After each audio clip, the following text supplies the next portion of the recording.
The Lion King is easily one of Disney's most beloved films. Funnily enough, its popularity actually took the studio by surprise, as they had been banking on the success of Pocahontas, which was released the following year. However, it didn't take them long to find a way to capitalise on its success. Beginning with The Return of Jafar in 1994, Disney began releasing direct-to-video sequels to many of their animated films, including The Lion King. In 1998, 4 years after the release of the first film, Walt Disney Home Video released The Lion King 2: Simba's Pride. When I was 5, I didn't know what a group of lions was called. I just thought Simba was going to be really prideful in this one. I mean, I grew up watching VeggieTales, what do you expect? Despite its more modest status, it's clear that this film was treated seriously by those who worked on it. In fact, Simba's Pride is actually only 4 minutes shorter than The Lion King. Before we begin, be warned, this video will include spoilers. The main cast all reprised their roles for the sequel, with the exception of Rowan Atkinson, who was replaced by Edward Hibbert as the voice of Zazu. Hibbert does an adequate job, though Atkinson's absence is felt. Yes, sire. Clearly we are in his debt, and royal protocol demands that all debts be paid. Though in this case, you might want to make an exception. Cam Clarke also replaced Joseph Williams as Simba's singing voice. Despite both characters' deaths in the first film, Mufasa and Scar return in brief cameos. Jim Cummings replaced Jeremy Irons as the voice of Scar, a role he had briefly played in the first film when Irons' voice gave out while recording Be Prepared. Timon and Pumbaa once again provide a lot of the film's comic relief. Why, I oughta... Let me at him! Let me at him! Here, hold me back. Okay. Let me at him! Let me at him! Okay! I think you're missing the basic point here. Granted, their humour is sometimes a little tonally jarring.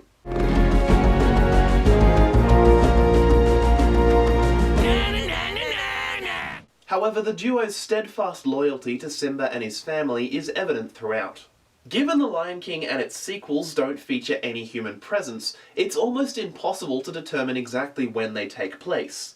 However, as was common in Disney films of that era, a number of Timon's remarks suggest a working knowledge of modern human society. Timon, what are you doing here?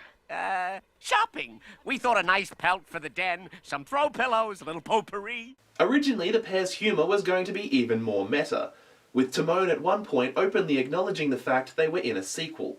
Rafiki also has a number of memorable comedic moments, similar to the first film. Hey! You! How dare you save the king's daughter! However, this film also introduces a number of new characters. The plot centres around Simba and Nala's daughter, Kiara, who technically first appeared ever so briefly at the end of the first film. Unless you choose to believe that was Simba and Nala's non-canon son, Kopa. The film doesn't portray Simba as a perfect king, or a perfect parent.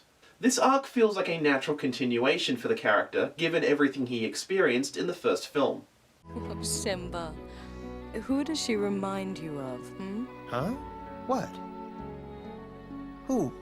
She's just like you were when you were young. Exactly. Do you realize the dangers we put ourselves in? You mean the dangers you put us in?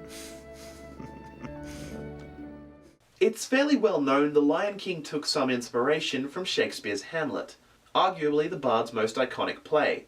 It therefore seems appropriate that the sequel was loosely based on his second most iconic play, Romeo and Juliet, albeit with a less tragic ending. After defying her father's instructions and venturing into the Outlands, Kiara meets Kovu, Scar's hand-chosen heir. Though the film makes it abundantly clear Kovu is not Scar's son. Kovu. Scar wasn't even his father. He just took him in. Apparently this was done to avoid Kovu and Kiara being second cousins, which seems a little strange given the first film appeared unconcerned by Nala's even more questionable parentage. Kovu's mother Zira serves as the film's villain. Zira is a truly evil character. She even proves willing to kill her own daughter in her pursuit of vengeance. Vitani, now! No, Mother. Kiara's right. Enough. If you will not fight, then you will will die as well. Zira's eldest son, Nuka, is an unfortunate character. While he desperately tries to gain his mother's approval, he is constantly overlooked by her. Oh, who cares? I should have been the chosen one. I'm the oldest, I'm the strongest, I'm the smartest. Oh, these termites! I could be a leader if she'd just give me a chance. His death is both tragic and surprisingly dark for a family film. Luke, I'm sorry, Mother. I tried. Shh.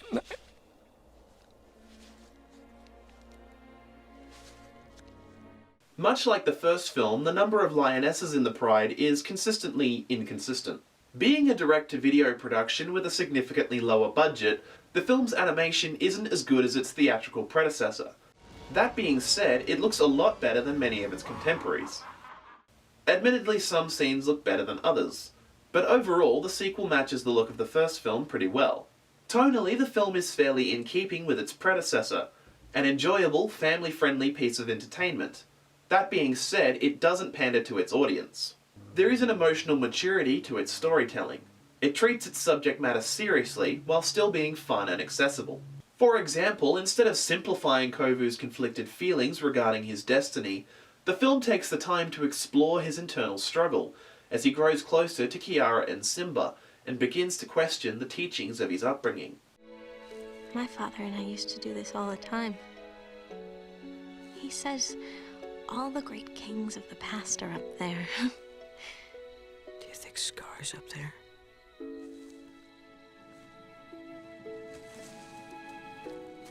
He is even allowed a moment of sadness when his mother, whom he ultimately sided against, dies.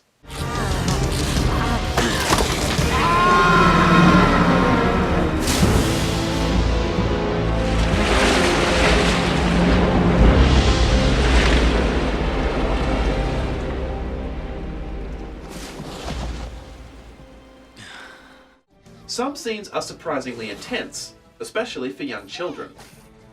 Also, while the first film is infamous for its supposed subliminal messaging, this film takes it one step further.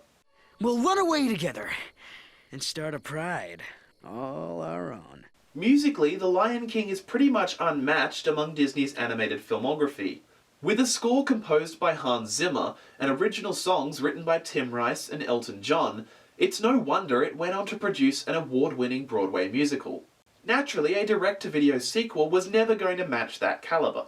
Composer Nick Glennie Smith, who actually composed additional music for the first film, wisely didn't try to repeat or mimic Zimmer's work. He instead created a score with a consistent flavour, which still allowed the sequel to have its own distinctive sound. A total of 10 different writers contributed to the film's songs, including Joss Whedon. While they haven't necessarily proven as enduring as those from the first film, that doesn't mean they aren't memorable. Many of the new songs serve similar narrative functions to their predecessors. However, I'll address that shortly. The song He Lives in You was actually written by Lebo M in response to the first film, and was included in the aforementioned Broadway musical. It also serves as the opening number of this film. He lives in you. He lives in me. A version of the song also appears in the 2019 remake of the original film.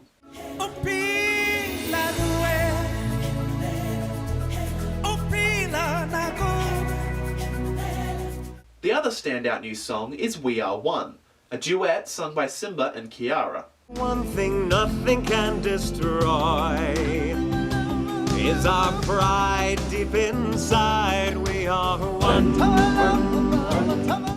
Not only is the song enjoyable, it also ties heavily into the main themes of the film. The scene is also reminiscent of this moment between Mufasa and young Simba in the first film.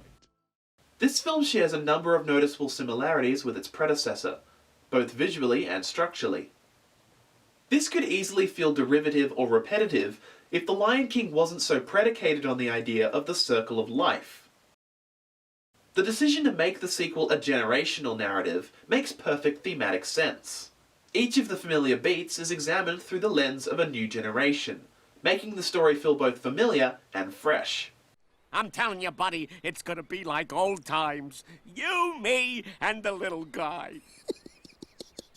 It is a girl. Girl! Oi! The film actually examines the impact and consequences of the first film through the eyes of a new generation, whose knowledge of those events is all second-hand. Scar couldn't let go of his hate, and in the end, it destroyed him. I've never heard the story of Scar that way. He truly was a killer. The existence of the Outsiders, a rival pride who supported Scar's reign, does seem to contradict the first film, from which they were entirely absent. However, their backstory is kept vague enough that there is conceivably some wiggle room. These lands belong to Scar. I banished you from the Pride Lands. Now you and your young cub, get out. Given the film uses them so effectively to tell a compelling story, I for one can overlook the inconsistency. The continuity of the Lion King franchise has always shifted slightly with each new entry. For example, the recent television series The Lion Guard serves as a midquel to this film, further exploring Kiara's childhood and introducing her previously unknown younger brother, Kion. At least I have my life figured out. What are you gonna grow up to be, little brother? Happy? All right, you two, that's enough. The Lion King 2 stands out amongst Disney's direct-to-video sequels. Unlike some follow-ups, the story doesn't feel forced, but rather a natural continuation of the narrative. While it doesn't surpass the original classic, this is a worthy follow-up to one of Disney's all-time greats. It's certainly much more than the simple cash grab it could so easily have been. As always, I'd love to hear your thoughts in the comments. Let me know how you feel Simba's Pride ranks as a sequel to The Lion King. Also, let me know what other direct-to-video Disney sequels you enjoy. If you liked this video, why not give it a thumbs up? Maybe share it with a friend. Or an enemy. Either way, be sure to subscribe and turn on notifications to see more content here on Channel 73.